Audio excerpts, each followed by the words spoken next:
ప్రభువునందు ప్రియులకు క్రీస్తు యేసు వారి ఘనమైన నామములు శుభములు తెలియజేయుచున్నాం. ఈ దినము హెబ్రోన్ క్యాలెండర్ వాగ్దానము, నిబ్బరము కలిగి ధైర్యముగా నుండుము.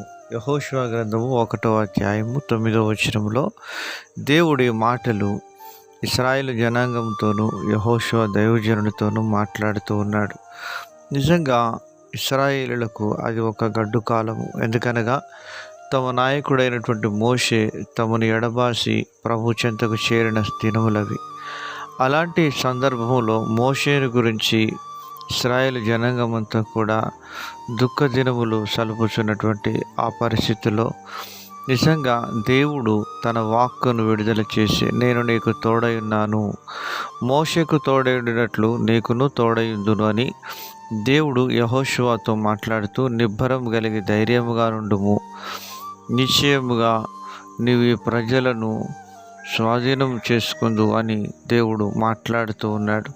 ప్రియమైనటువంటి దేవుని ప్రజలారా, నిబ్బరము అనేటువంటిది చాలా ప్రాముఖ్యమైనటువంటిది. మన యొక్క ఆధ్యాత్మికమైనటువంటి జీవితంలో బహుశా నీ యొక్క తోబుట్టువులు, నీ బంధువులు, నీ స్నేహితులు, నీకు చేరువగా ఉండి నడిపించే నీకు ఆత్మీయులు నీ యొద్ద నుండి తీసివేయబడవచ్చును.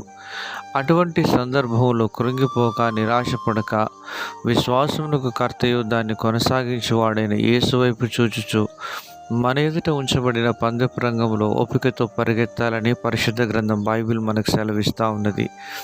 ద్వితీయోపదేశకాండం 33వ అధ్యాయం 27వ వచనంలో అంటున్నాడు, శాశ్వతుడైన దేవుడు నీకు నివాస స్థలము, నిత్యముగా నుండు బాహువులు నీ క్రింద నుండును. ఆయన నీ ఎదుట నుండి శత్రువును వెళ్ళగొట్టి నశింప చేయుమనను. దేవుడు నిత్యముగా ఉండే బాహువులు నీ క్రింద ఉంచుతున్నాడనే సత్యాన్ని ఎన్నడూ మర్చిపోవద్దు. ఆయన నీ ఎదుట నుండి శత్రువును వెళ్ళగొట్టేవాడుగా ఉంటున్నాడు. శత్రువుపై సంపూర్ణమైన విజయాన్ని క్రీస్తులో మనం పొందుకోవాలి అంటే క్రీస్తు యేసు వారిపై ఆధారపడిన జీవితం మనకు ఉండాలి. దావీదు అంటున్నాడు 23వ కీర్తన 4వ చరణంలో, గాఢాంధకారపు లోయలో నేను సంచరించినను ఏ అపాయములకు భయపడను, నీవు నాకు తోడయుందువు, నీ దుడ్డు కర్రయు నీ దండమును నన్ను ఆదరించును. ప్రస్తుతము నీవు గాఢాంధకారపు లోయ గుండా వెళుతున్నావేమో.